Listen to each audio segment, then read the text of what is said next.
introduce you to this tape, which is a tape that my son Peter took a long while ago. And after he'd finished it, for some unknown reason, we couldn't find the tape. It just disappeared. And after a short time, we thought we would never find it again. But then again, 6 months ago, it turned up. And from there, we realized that it was in year 2004 that this was filmed, which makes it 10 years ago. Here we are now.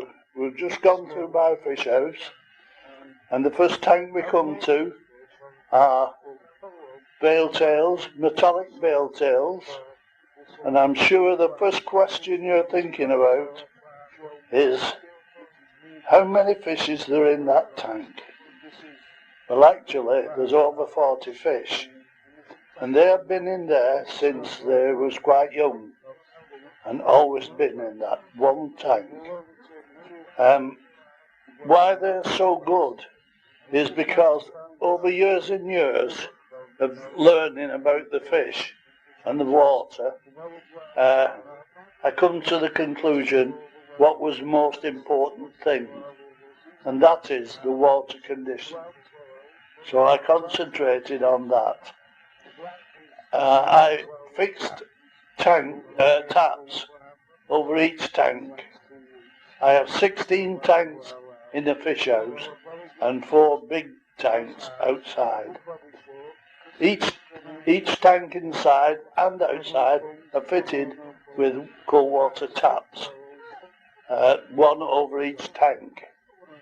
And also there is an overflow system, which you perhaps see in the tank there, and this takes all the water out. It goes into a pipe underneath the tank, and they're all connected up to each other, each tank, and the pipes go down to the drain. There's 2 exit pipes, one at either side of the fish house, and these go down into the drain, which gives us clean water all the time. I never stop these taps unless it is desperate. They go on, the water is changing. It doesn't want to be a fast flow, just a nice slow run, and not too fast that you're moving a lot of water in a short period. Also, you will notice the aeration. Every tank has 2 aeration stones, one at each end of the tanks, with a nice flow to put oxygen in the tanks. Here we have the Bristol shabunkins. These are fish that was first bred in this country, in Bristol, and so they are called Bristol shabunkins. They have improved over the years. I think it was about 1924, something like that, when they first started on these, and they're a very, very popular fish. They have a nice body shape, nice finish. The tail has been developed over the years from one shape to another, and I think this is a very good shape. You get 2 lobes, and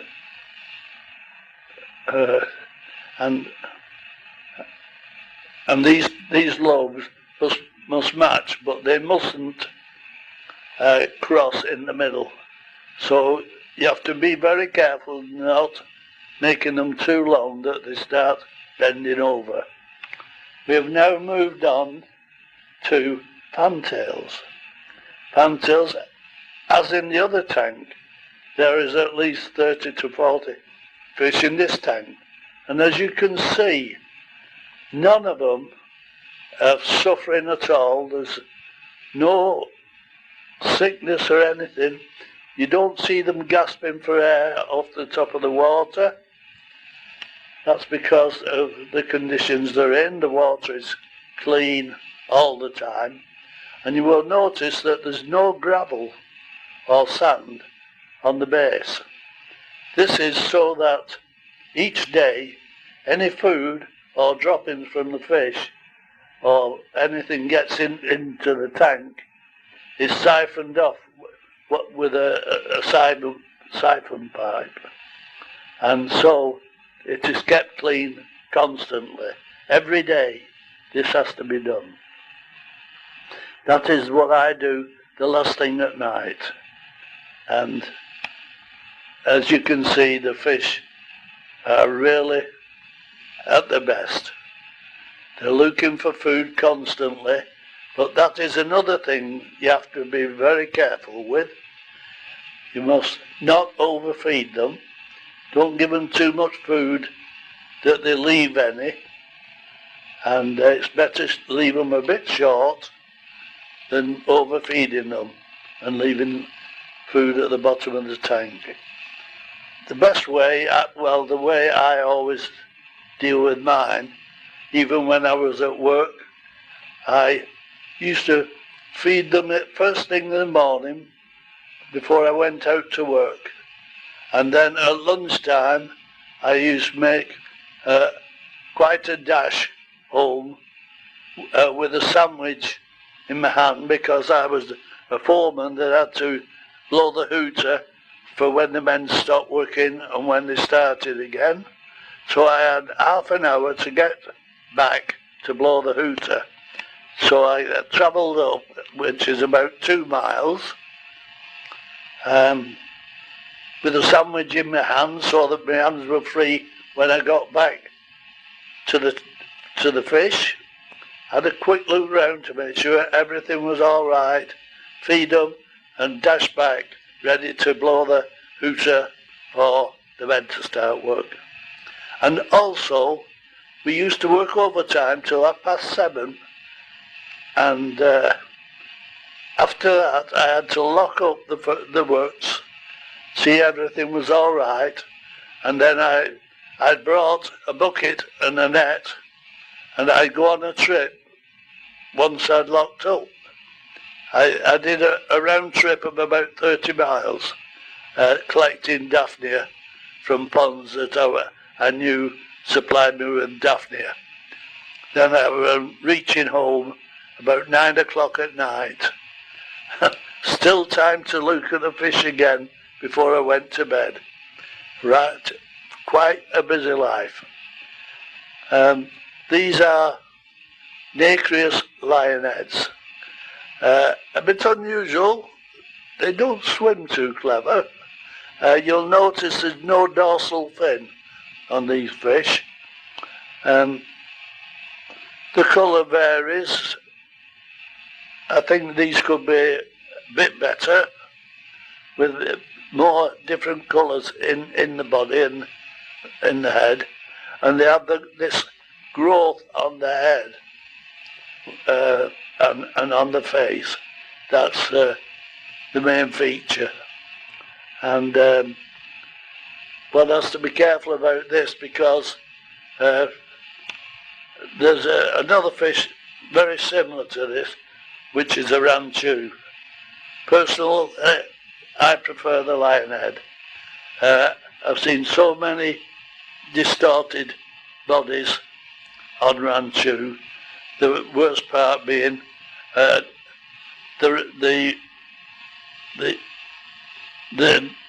peduncle, which is the part that supports the tail. With the ranchu, there's a lot where it looks like the peduncle has been broken and there's a kink in it and a bend down, which throws the tail horizontal instead of vertical. But anyway, no doubt that will be changed in time, and I'll stick with the lionheads. Here we have scale lionheads. Sorry, now we've come back onto fantails. These look better because there's more light on them. On the last lot we had a look at, it was in rather a dark situation, and you wouldn't see the colour as well. But here you can see better colouring.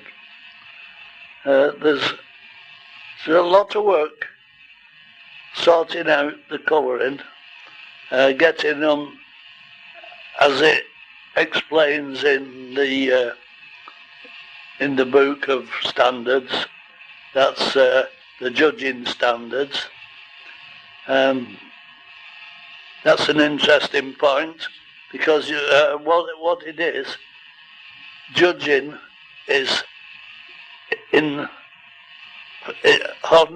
you start off with 100 points, and the judges will come round and judge each section and taking off points for faults in the fish. One must be careful that in the twin-tail fish you don't get joined tails at the top. They have to be split. This is one of my favourite hobbies, is going around judging. I've done it now for about 50 years and I've never been bored. I've never got time to get bored, but I love it.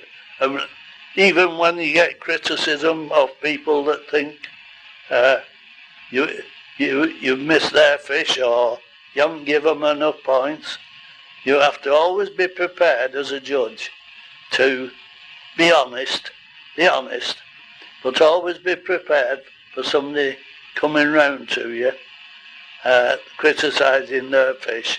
But if you give them a good explanation, I'm sure many times there's things they don't realise, but that's the way they learn.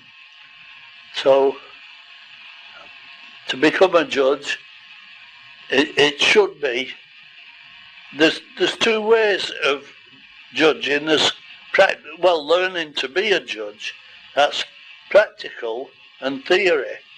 And there's only one way you can learn to be a practical judge. I will talk about that shortly, because we have moved on to veil tails. These are one of the hardest fish to keep and breed and produce good ones. These, as you can see, have very long tails. They should be level across the bottom. They should be broad and spread out. Shouldn't be a fork in the end of the tail. It should be level at the end of the tail.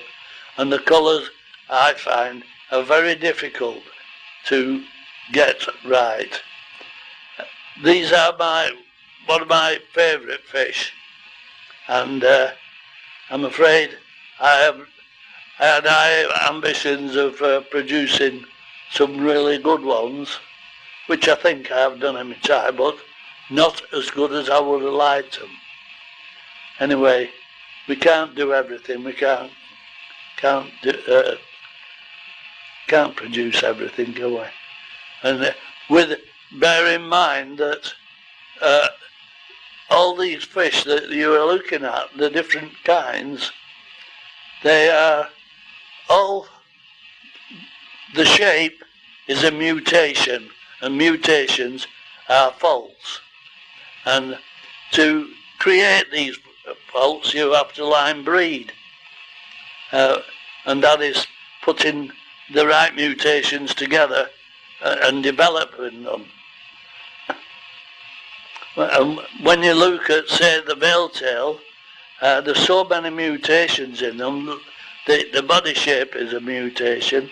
The long tail is mutation, and all the finnages, the dorsal fin and the caudal fins, they're all long finnage. and all that's mutation. When you compare these to a goldfish, there's no resemblance whatsoever. But there you are, it's all part of the game. The theory is, I don't believe in theory, because I've known so many people can talk the talk, but they can't produce what they talk about. Practically, you should learn from the start. You've got to produce some fish. You've got to start off with getting fish, putting them together, which is selective breeding. Not very easy. An example is, I have a friend, a fishy friend, and when we started early on in life with the fish, we always understood with the Bristol shabunkin, it should be a very a narrow fish. And on his first spawning, he got these out, and of course he looked out for all the deep-bodied fish and put them away, got rid of them. And he thought he'd done the right thing, because when he wanted all the narrow ones for showing and the following year, when he was looking for females to breed with, he found out that he'd thrown all the females away because they had deep bodies. But that was a good learning curve. And what you should do is learn to spawn your fish, which is two ways of spawning them, either hand spawning them, which I don't recommend, or natural spawning, where you put spawning material such as sort of very light netting, very fine netting, so that the fish don't hurt themselves when they're chasing in and out the netting and dropping the eggs. The female drops the eggs and the male chases her into the netting, and he drops the milk, and that they fertilise themselves. So I don't believe, I think hand spawning, a lot of people, and I've done it myself, so I know what I'm talking about. You can get overexcited when the fish aren't giving you as many eggs as you think you should be getting, and you tend to squeeze near the anal fin to push the eggs out of the body. You tend to put too much pressure on and damage the fish. But that's another learning curve you need. And then there's a lot to the feeding. The fish you're looking at now are London shabunkins. Now those are a good fish to start as a beginner, because they're a healthy fish, a strong fish, and they could exist outside in a pond in the winter. I don't recommend any of the twin tails or the short-bodied fish being put out in the winter, but these will live in a pond, providing it's about 3 foot deep, so that they can get right down where the weather isn't so bad, and there they'll manage till the spring. Here we have more fantails. These are outside. These are in one of the bigger tanks. And as you can see, they look brighter outside. I'm sure they do better outside than inside. providing the weather's good. Many a time I've had to bring a lot of fish in because of the bad weather. The short-bodied fish tend to suffer worse. I don't think they should go much below 50 degrees.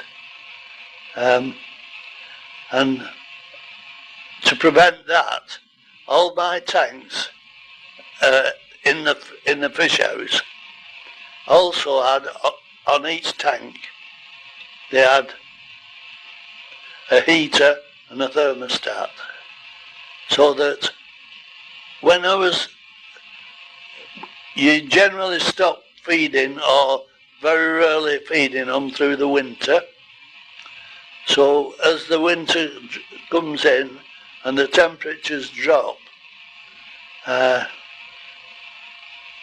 you have to make sure the fish don't suffer with the cold and that. And many a time I've brought most of my fish inside, sometimes in the bedroom upstairs. But that's another story. I'll tell you that later on, I think. And yes, so you'll notice these are a brighter colour, a nicer colour than the ones inside, but it's because they're outside. But I'm really pleased that they're so, what can I say?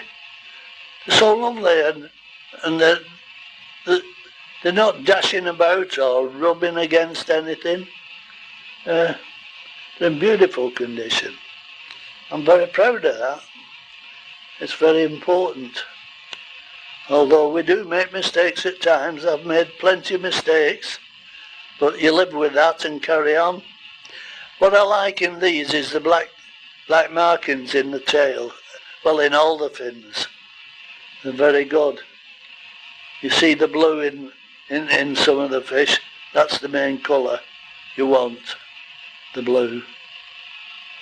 It's amazing, you see two fish there, one a dark coloured blue one, and the others have the red and that. You get quite a mixture. This is with all the mutations, of course. That's what you expect. Yeah, I think if you want to become a judge, I think you should produce fish, put them in a show, one of a cold water show, a special show, like you get at London, Bristol, Coventry, Manchester, and we use North East. They're all specialist shows. A place to go if you want to learn as well, and all these societies have their own arrangements. Go and have a chat with them, and I think you'll become interested. Here we have two lionheads. Actually, the tanks that they're in is a tank that's about 3 foot long, and it's got 2 dividers in, so it's 3 partitions. And the reason for this is, and it'll be 6 to 8 inches wide, and the reason for this is, if you want to examine your fish without holding them in your hand or anything like that, maybe taking the mucus off or whatever, you can examine your fish when they're like this. Actually, you'll see the 2 dividers at each end, and you can see fish in the other 2. There you are now, divider, and actually there's 6 of these lionheads in that one tank. That's good for examining them. I think these are beautiful. Lovely shape, colour, good head growth, not too much. Sometimes people do too much with the head growth, and many times I've seen where the eyes are practically covered over because of the growth on the head and the face. That spoils the whole show. But these lovely condition, beautiful body shapes, I can't find much fault with these. Nice tail, controlling it. You need a reasonable sized tail to counteract the head, which tends, if there's too much growth on and the tail is too small, they tend to tip up, and what we used to call headstanders. As soon as they stop swimming, they stand on their head. These are not headstanders. What they're doing is looking for food, as usual. So they're absolutely great. Very pleased with them and all. Yeah, feeding. I like to feed live food. Live food is important, especially when you're building your fish up to breed, to spawn. What you need is, as they come out of the cold, if you use a heater, as I was saying about heaters, if you use a heater, I used to start warming my tanks up, perhaps they were down to 50, and I would slowly, very slowly, ease the temperature up from 50 till I got it to 70, because from when I start, I always aimed to get my first spawning about the March the 26th. I set a date and I work on that, because from coming up cold, you can build them up with live food until you reach 70 degrees, and by the time you've done that, they should be ready for spawning. You will notice this as they approach 70 degrees. You'll find the males have tubercles, which are little white spots, either on the gill plates or on the leaving ray of the pectoral fins. That's the front fins. They're on the main rib, on the leading ray, and that tells you the males. The females don't have these spots on, but you can see them getting generally fatter on one side. But with fish like these, sometimes a bit difficult to tell. But if you pick one up and gently, very gently, just ease your hands over the back and down to the anal, near the anal, and you just gently squeeze in, and you'll find if they're carrying eggs, it'll be soft, and that's when you know you're getting ready for spawning. So that's very handy. But I was talking about food, and worms are very good. One of the best foods is worms.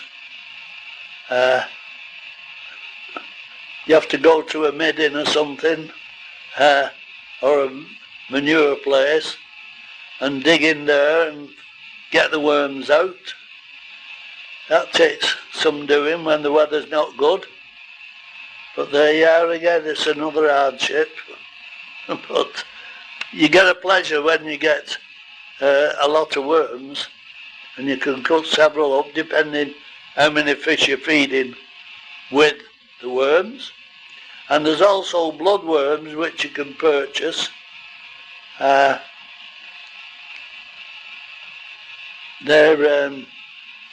You can buy them.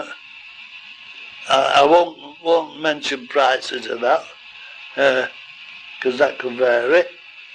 That's bloodworm you can buy. You can also some angling shops buy worms. You'd have to look round and find out where you can get the best stuff. But once you've done a spawning, you need to get some brine shrimp. I'll just talk about that in a minute because I've got the black moors on now. The black moors, one of my favourites. The ones we have on today, and I've just come out of a winter, and of course I must admit I've neglected them a bit, and the black has come off the body, showing all the scales. Well, that is wrong.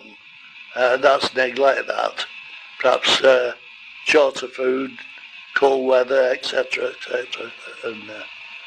And although I can get them back to A1 within a couple of weeks, the right feeding and that, and just putting the temperature up very, very slowly. Don't move it up. Only 1 minute, one mil every day or every other day, as slowly as that. Now you can see the beautiful finage they have. The fault in that finage is in the tail, which is the white portions in between the ribs. We don't tolerate that. That would let you down if you were showing black moors. So that's a fault. But you find these faults in your fish, but some have such a lot of good faults, you ignore the few. They're still good for breeding with. You can breed them out. That's the whole point. The reason the black comes off is the black colouring is on the outside of the scale, whereas all the coloured fish, the colour comes from under the scales. Now there you are. That one's performing quite nice. Very high dorsal, a beautiful tail. It has a few white marks in, but the body shape's great. Lovely eyes. The eyes are round and just sticking out the right amount. Here you are. You can see some more. I once bred some a long time ago, and there was the best black moors I've ever seen. And of course I have to hold my hands up because I did ignore them for quite a while I was planning on doing other things, and I lost them. That was absolutely stupid on my part.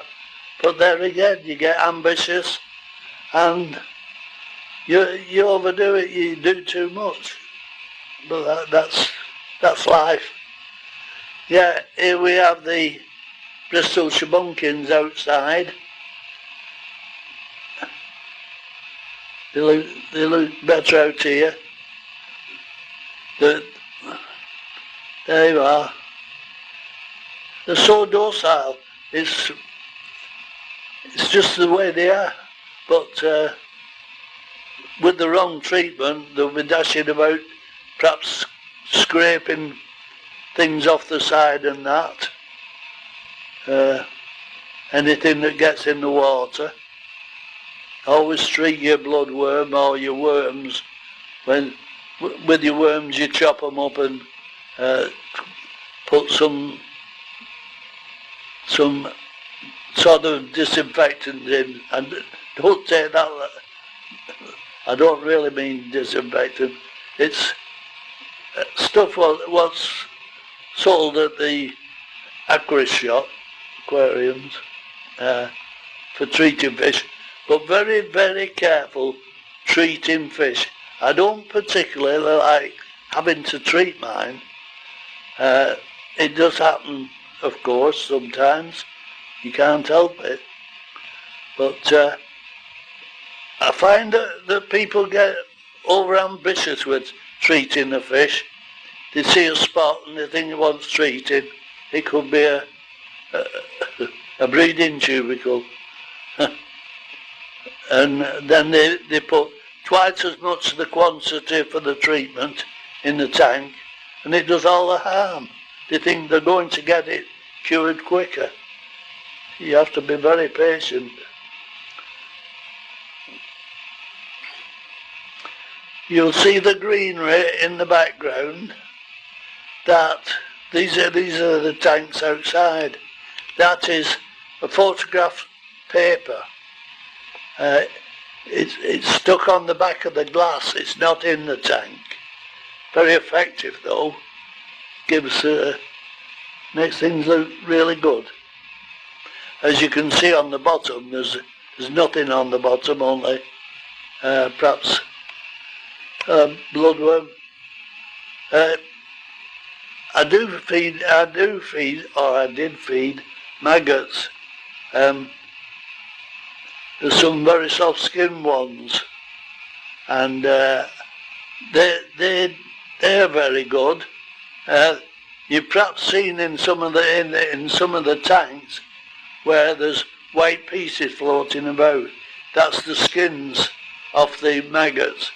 They won't eat the skins, so I remove that at night time before I go to bed. Now here's some more veil tails. Now these are different again from the ones inside. I think these are gorgeous. I think I would have called these Majestics, if I had to give them a name. Majestic. That means stateliness or dignified. And I think that's just what they are. Beautiful then. Look at the blue in that one. And the nice black stripes in the finnage and in the dorsal fin. Swimming around with no trouble at all. Yeah. Majestic. That's the word for them. So them are better veil tails than I was talking about in the fish house. Actually, shortly you will see some more very similar. But what it was, yes. I thought I would make some into arandas. Thought it'd be nice to have some arandas and develop the hood on these fish. So I got a male aranda and spawned it with a couple of females, and they have actually got a growth on the head forming, but not as much as I would like. But no doubt another spawning with an aranda will develop the hood more. But also it will develop in the next 12 months even more. I will mention them as soon as they come up. So there you have them. Majestic. Veil tails. Veil tails. I like the blue in these. These have good colour. Although, really you should have 5 colours in anything nacreous, like red, blue, black, violet, and a bit of other colours as well, all mingled in pretty patterns. Yeah, and even the black dots look nice. Now that's a lovely shabunkin, Bristol. Not that one, the other one just gone past. It's showing all the scales. And I'm beginning to like these scales. They seem to make it stand out. I was just waiting for one coming past with no, not these. I've seen one special that looks really lovely with the shiny pearl scales. There's too many on that one, but then again there shouldn't be any at all. But you never know, they may become popular. They do change things in some of the fish. You never know. Yep. Look at that broad tail, that lovely tail. That's the one I was talking about, with all the shiny scales on. Can't show it though. I'll get told off.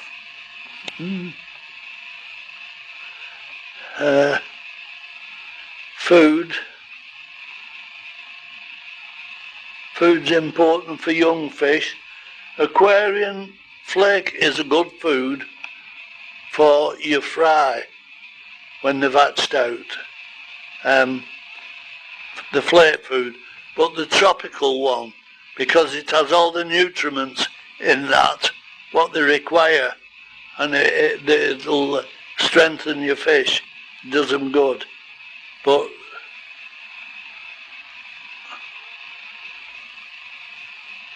yeah, you don't want to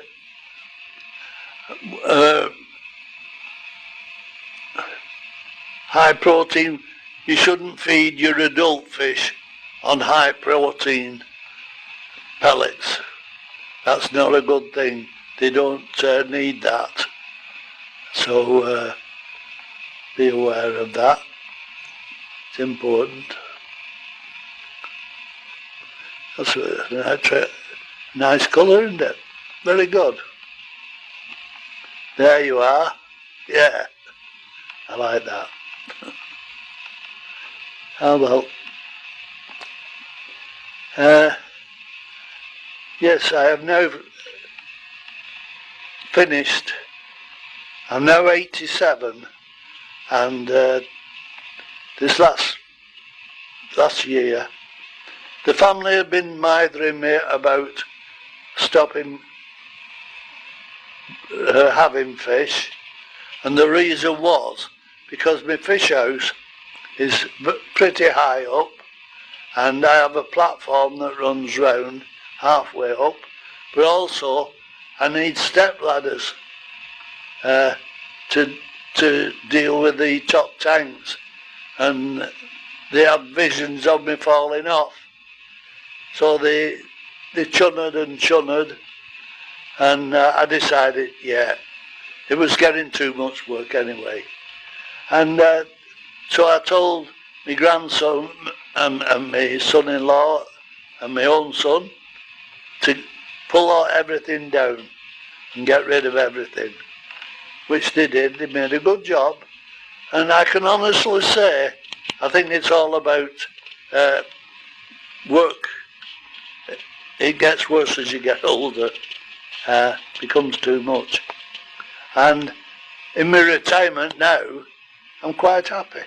I haven't really missed the fish, although half of my talks are on fish.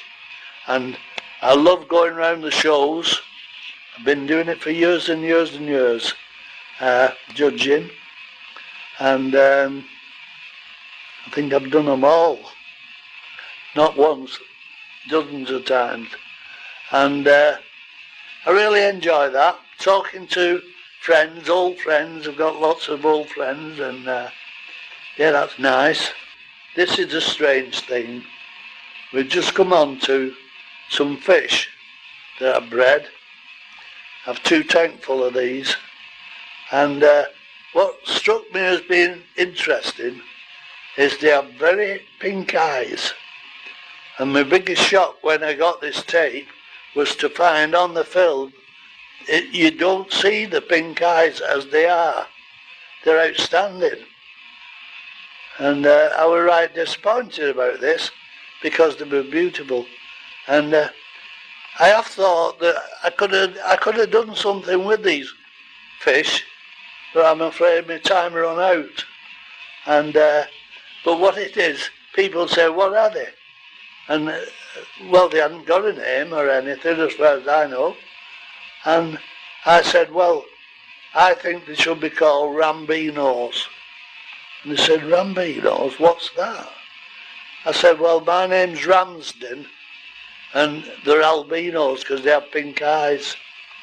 So that was my naming of these fish, Rambinos.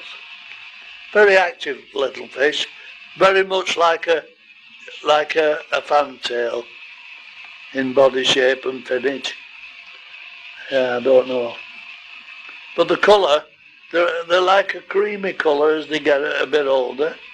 There you are. You can see it there. That's the other tank. They've made more progress than the other one. Quite nice fish. But I wish they'd have shown the pink eyes. It were a big disappointment, that. Anyway, not to worry.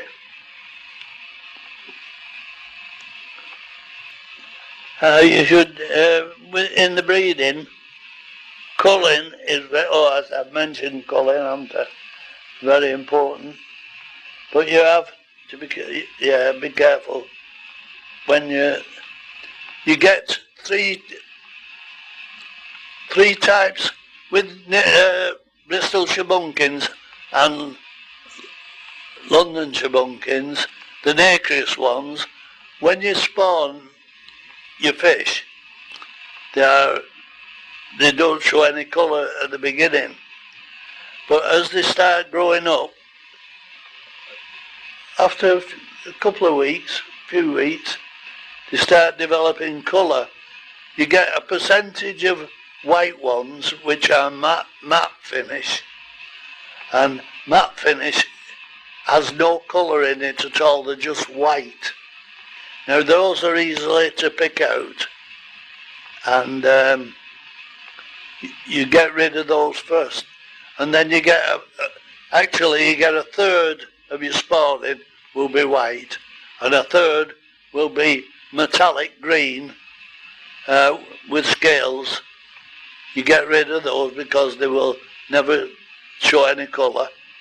So that gets rid of two-thirds of your spawning, and the others will be nacreous. Even so, when you get them, you've got to cull them, and this is the harder job. You have to be careful what you cull out. Look for the most obvious faults first. Don't be in a big hurry to start throwing them away.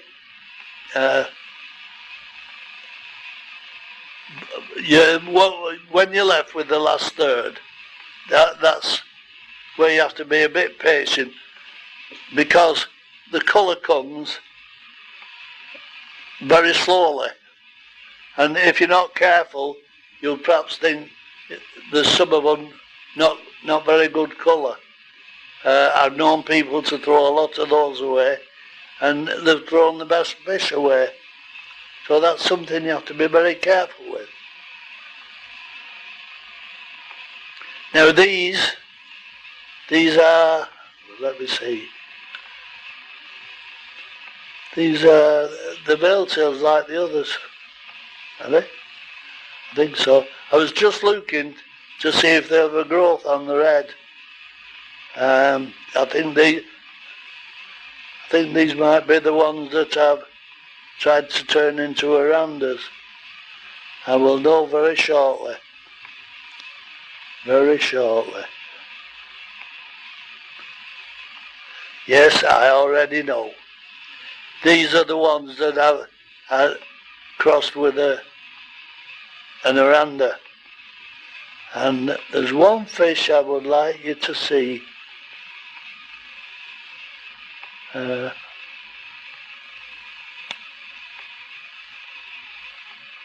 No, I haven't spotted it yet.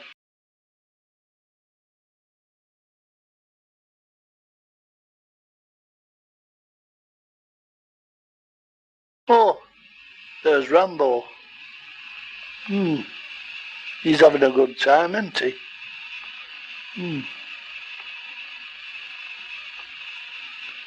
Oh, he's good with that net.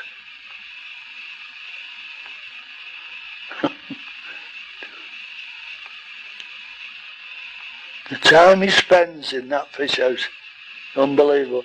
It looks like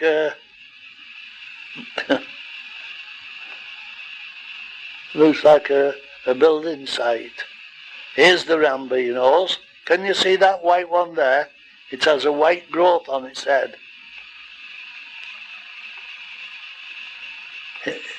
They'll turn round in a bit. Ah, this is the one I want to point out. The white one there at the background. Now you can see the growth on its head. And what's that black spot? I wonder what that is. I wish it would turn round, then we could see.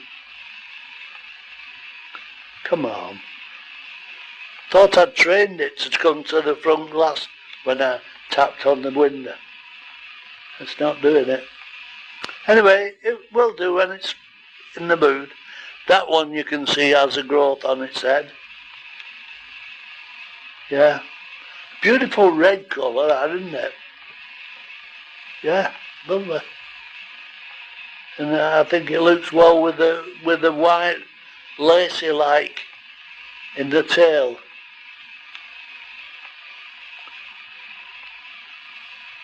Yeah.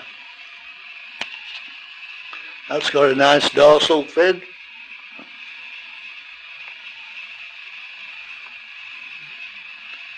Yeah. It must be quite hard for them to swim with all that finnage. But they don't seem to bother. They swim all right.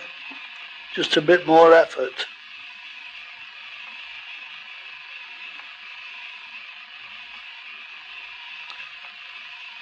Oh, come on, why aren't you turning round?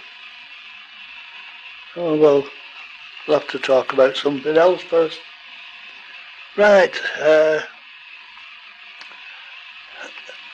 very important thing if you want to be a good fish keeper. Oh, I thought it was coming round then. If you want to be a good fish keeper and that, there's two things you need. One is patience, and one is a tolerant wife. Now, I'd just like to explain that to you, because that's one of them. That's got a growth on its head. But where's the other one gone? Yes, I was going to tell you about tolerant wife. I was short of room to put some fish, and we had a spare room upstairs in a spare bedroom, and I had a 6 foot by 6 foot. There you are, look at that now. Isn't that beautiful? Majestic, that. That is majestic. 2 red nasal septums and lipstick on its lips. What more could you ask for? Anyway, back to the story. I asked my wife if I could use the back bedroom to put this paddling pool in 6 foot by 6 foot, because I needed some more room for my fish. So she said, yes, a very tolerant wife. She said, yes, she said, all right, but don't keep them in there too long. I want to use that room. So I thought, very good. I said, it'll only be for a month or 2. Anyway, time went on, about 2 months, and I was coming downstairs and going down to make my breakfast before I went to work. And I walked through the living room into the kitchen, and to my surprise, the kitchen ceiling was on the floor. you can understand what I'm getting at. Yeah, a tolerant wife doesn't argue too much in that. And another instance was, oh, look at that. Oh, beautiful face. It's a great one. And the silver eyes. And the other example is, I wanted to put, where you saw him taking the fish out of the tank in the yard, I wanted to, there was no tanks down there, and I wanted to put these 6-foot tanks down there. I hadn't got them then, but so I said to her, is it alright, Annie, if I put some tanks down this wall? She says, no, Bill, I've had enough, she says. If you take that room up, I've nowhere to put my washing. She says, you're not using it. So I went away and sulked. I thought, she's no understanding at all. And then she came to me a few days later and she said, oh, Bill, will you do something about the kitchen? It's looking a mess. And I thought, that's my golden opportunity. So I said to her, Annie, what I'll do, I'll tile the floor, I'll tile the walls, and I'll decorate the rest of it if you let me put them tanks down the side of the wall. She says, oh, all right then. So we were both satisfied then. She got a kitchen and I got my tanks in. So that is what I say, very important. Patience, you need a lot of patience, and the tolerant wife. Just bear it in mind. I've lost a few good fishy friends where the wife doesn't like them keeping fish. But so yeah, make the right choice. Here we are again with the some more fantails. Very striking colour in I think. Yeah. And another word I use quite a bit is symmetry. Symmetry is a word. It means beauty resulting from a balanced arrangement of parts. That's meaning matching parts. Everything should match, like the radius on the top and the radius on the bottom of the body. The anals, the pectoral, anal fins matching, and the tail being the right shape, and the eyes should be the same, matching, not one black eye and one bright eye. I think it's a good word, and the tail being the right size, that's another thing, the anal fins matching. And if possible, the colour matching one side. On some fish you get brilliant colours on one side, and then no colour on the other side, which is not very good, no use for showing. So that's it, symmetry, good word.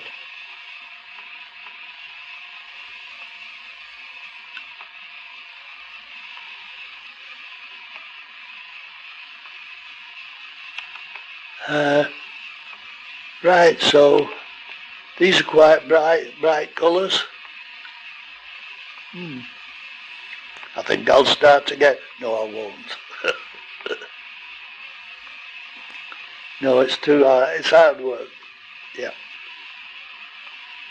When you're buying your fish, I recommend that you don't go buying adult fish if you're just starting up. If I was advising anybody that's just starting up, I would definitely use fish like either the common goldfish, or the comet, or the Bristol shabunkin, or the London shabunkin.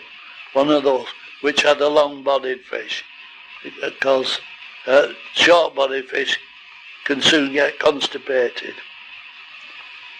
So it's better to deal with the long-bodied fish in the early stages.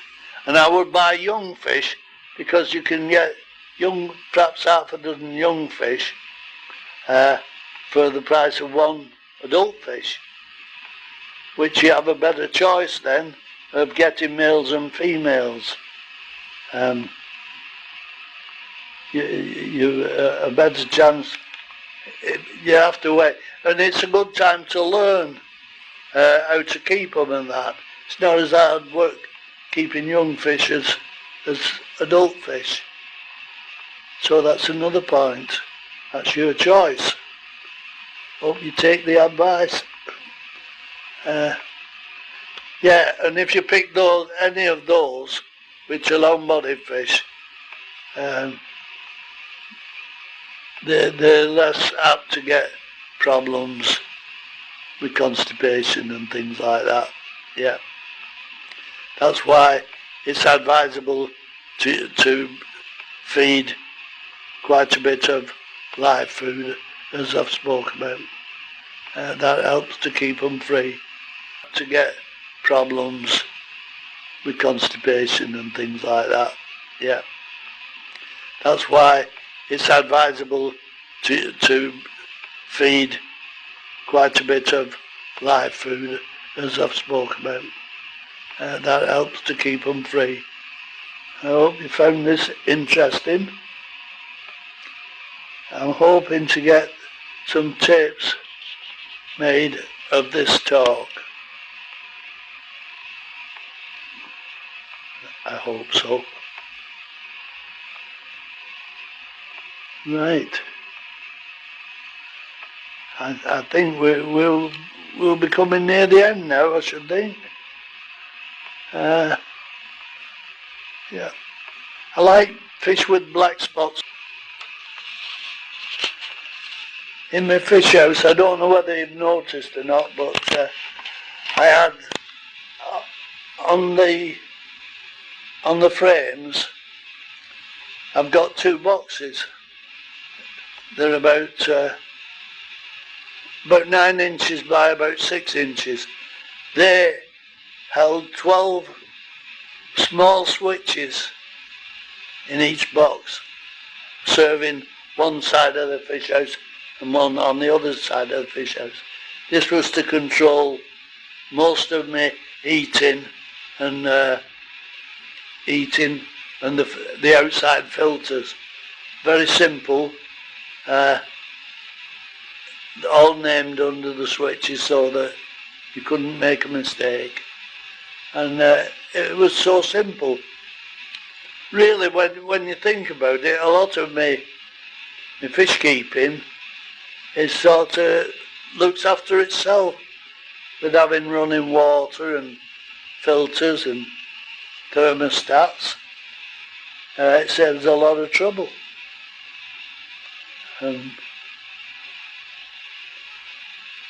I've rebuilt my fish out no end of times. I started off with just a shed with 2 tanks in, but my first tank was about 9 inches square. That's what started me off. People don't think you could keep a lot of fish like that, and to think they're in perfect condition. I'm sure nobody could fault, with the exception of the black moors that wasn't too clever. But I don't think anybody could fault the remainder of the fish that I'm showing you. And what can't speak can't lie.